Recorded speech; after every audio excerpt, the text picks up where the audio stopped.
Willkommen zur zweiten Folge unserer Podcast-Reihe, in der wir uns weiterhin mit den drängenden Fragen rund um das Leid im Gazastreifen und die globale Ungerechtigkeiten auseinandersetzen. In dieser zweiten Folge werde ich weitere Perspektiven darlegen, warum Allah diese Verbrechen an der Menschheit zulässt, ohne dass bislang sein Zorn über die Verantwortlichen hinweggefegt ist. Heute möchten wir tiefer in die Lehren der göttlichen Worte des Korans eintauchen, dessen Wahrheiten immer mehr ans Licht kommen, je mehr wir das aktuelle Weltgeschehen aus der Ferne beobachten. Lasst uns gemeinsam auf diese Reise der Reflexion und des Handelns begeben. In der letzten Folge habe ich bereits dargelegt, dass dies eine Prüfung für die Weltbevölkerung ist und einen Weckruf für die gesamte Menschheit darstellt. Die Ereignisse in Gaza lediglich als eine humanitäre Tragödie zu betrachten, ist unzureichend. Wir alle müssen uns ehrlich die Frage stellen: Wenn die Welt nicht in der Lage ist, unschuldige Babys vor Kugeln zu schützen, wenn es nicht verhindern kann, dass Zivilisten massenhaft ins Visier genommen werden, wenn Institutionen und Regeln den Grausamkeiten der Unterdrücker nicht entgegenwirken können, ist das nicht ein Zeichen für strukturellen Verfall? Ein Versagen auf der fundamentalen Ebene des Seins und der moralischen Werte oder ethischen Grundlagen? Es ist eine schockierende Bestandsaufnahme der gegenwärtigen Situation weltweit und offenbart uns auf erschütternde Weise, wie weit die Menschen in die Abgründe unserer Menschlichkeit und Empathie sinken kann. Diese Ereignisse verdeutlichen uns außerdem, dass die Menschheit immer wieder in die gleichen Fehler verfällt und trotz aller Aufklärung und Modernität nicht dazuzulernen scheint. Sie zeigen, dass die Geschichte und Lehren des Korans nicht nur für die Völker vergangener Jahrtausende relevant sind, sondern auch auf die heutige Menschheit übertragbar sind. Ich möchte nun auf weitere wichtige Aspekte eingehen, warum Allah das Leid und die Ungerechtigkeiten auf der Welt zulässt. Ein ganz zentraler Punkt, den ich in diesem Zusammenhang für besonders bedeutend halte, ist drittens, dass die Situation in Gaza zwei Seiten hat, die weltliche und die Konsequenzen im Jenseits. Sure 14, Vers 42 bis 43. Denke nicht, dass Allah dessen unachtsam ist, was die Ungerechten tun. Er gewährt ihnen lediglich Aufschub bis zu dem Tag, an dem ihre Blicke erstarren werden. An diesem Tag werden sie mit hochgereckten Häuptern, mit verstörten Augen und leeren Herzen herbeieilen. Der Iman der Palästinenser muss von immenser Tiefe sein, denn Allah bürgt den Menschen nur so viel Last auf, wie sie ertragen können. Die Palästinenser beweisen eine bemerkenswerte Stärke in ihrem Glauben, besonders angesichts der schweren Verluste, die viele von ihnen erlitten haben. Trotz dieser tragischen Umstände bleibt ihr Zusammenhalt unerschütterlich und ihr Glaube ist eine Quelle der Kraft. Die Gewissheit, dass die verstorbenen Kinder in den Gärten des Paradieses aufgenommen worden sind und dass sie eines Tages wieder vereint sein werden, gibt ihnen Trost und Hoffnung. Durch Geduld, Liebe und Ehrfurcht vor Allah finden sie die Kraft, ihre gegenwärtige Situation zu ertragen. In diesem Glauben und in dieser Hoffnung liegt eine tief verwurzelte Stärke, die sie in diesen schweren Zeiten zusammenhält. Wohingegen diejenigen, die für diese Gräueltaten verantwortlich sind, für ihre Taten büßen werden. Sure 3, Vers 178.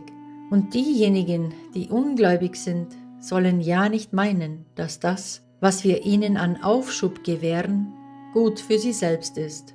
Wir gewähren ihnen nur Aufschub, damit sie an Sünde zunehmen, und für sie gibt es eine schmachvolle Strafe.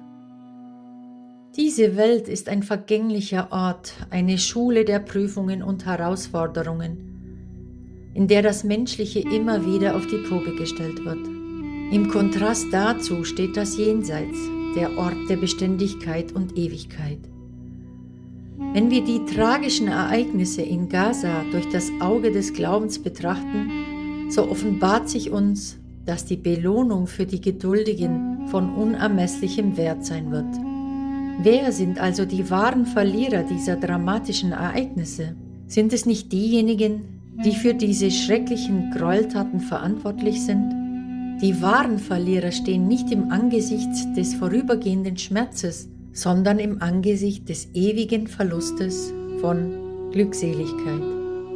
Dennoch ist Allah voller Barmherzigkeit und vermag selbst den schwersten Sünden zu vergeben, wenn der Sünder innig und flehend um Verzeihung bittet. Doch ich weise darauf hin, dass es gemäß den Überlieferungen des Propheten eine viel größere Sünde ist, das Herz eines Menschen zu brechen, als die Kaaba zu zerstören. Was für ein gewaltiges Vergehen an der Menschheit ist es dann, so viele unschuldige, zarte Kinder zu töten und bei den Familien unermessliches Leid und Schmerz zu verursachen und gar ganze Existenzen auszulöschen. Im Islam ist der Mensch eines der höchsten Schöpfungen und die Menschenrechte sind heilig und unantastbar. Allah mag zwar unsere individuellen Sünden vergeben, doch die Verletzung der Menschenrechte kann nur durch die Vergebung der betroffenen Menschen vergeben werden. Dies bedeutet, dass diejenigen, die absichtlich unschuldige Menschen töten, die Verantwortung gegenüber diesen Menschen tragen, deren Herzen gebrochen wurden und deren Leben entrissen wurde. Ihre Vergebung ist nicht nur herausfordernd, sondern unerlässlich. Wahrheit und Gerechtigkeit erfordern, dass sie sich den Opfern zuwenden und sich entschuldigen, den Menschen, die unter dem großen Unrecht gelitten haben und verständlicherweise viel Wut in sich tragen könnten. Sure 5, Vers 32. Aus diesem Grunde haben wir den Kindern Israels vorgeschrieben: Wer ein menschliches Wesen tötet, ohne dass es einen Mord begangen hat oder auf der Erde Unheil gestiftet hat, so ist es, als ob er die ganze Menschheit getötet hat. Und wer es am Leben erhält, so ist es, als ob er alle Menschen am Leben erhält. 4. Ein weiterer Aspekt ist, dass bis zu den Gaza-Ereignissen es weltweit 2 falsche und verzerrte Wahrnehmungen gab.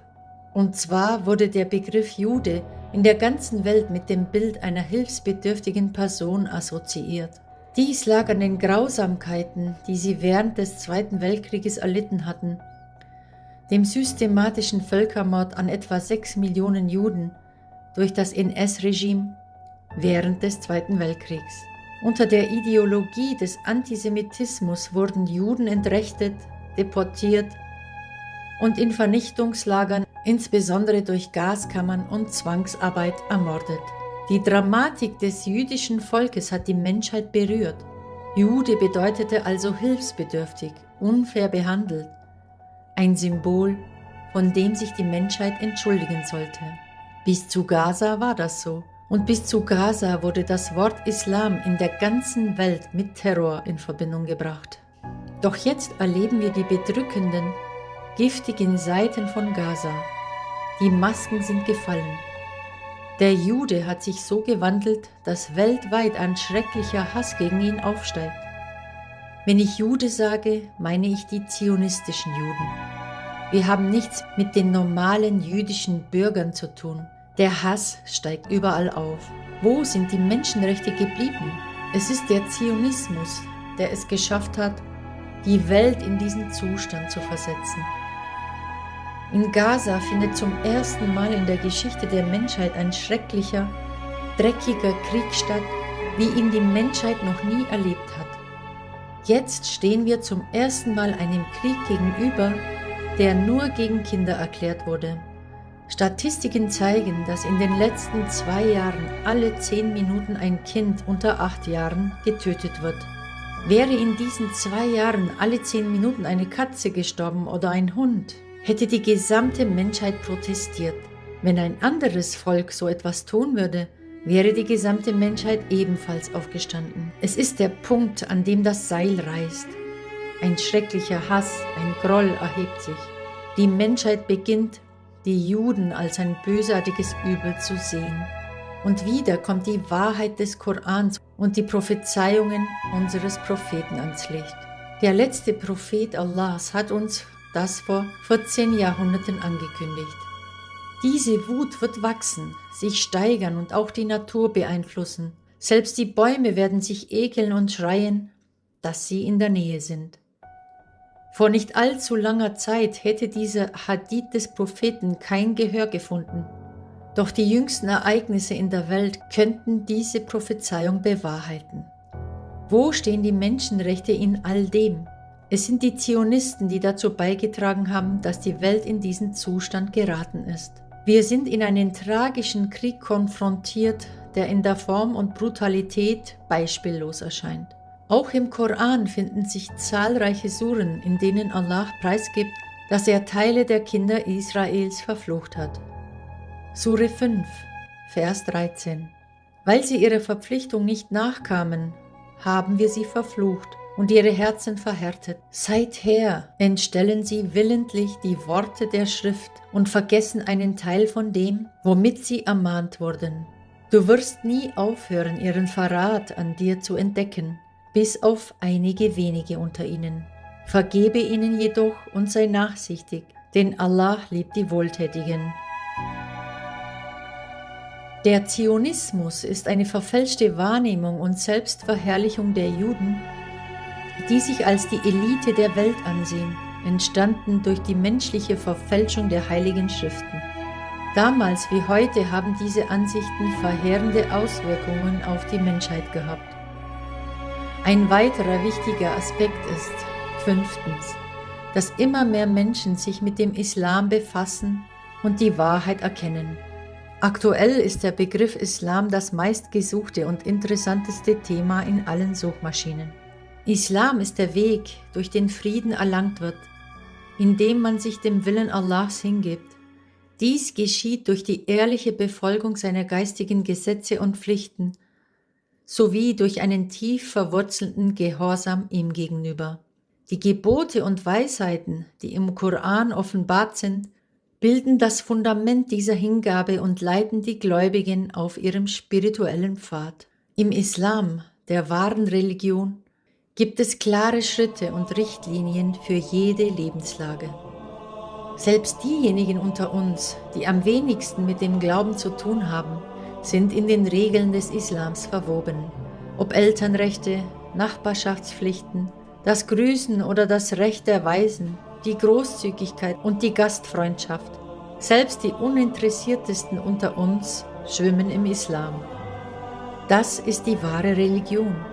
Der Islam breitet sich unter den Jugendlichen zunehmend aus und auch in ganz Europa.